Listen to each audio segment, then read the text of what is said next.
بگذریم از گذشته ها، دنیا یه جور نمیمونه.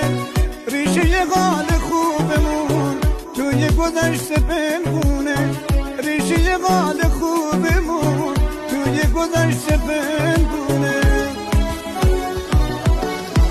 برای دلگرمی من بگو همیشه با منی، به دست ما نوشته شد خاطر قای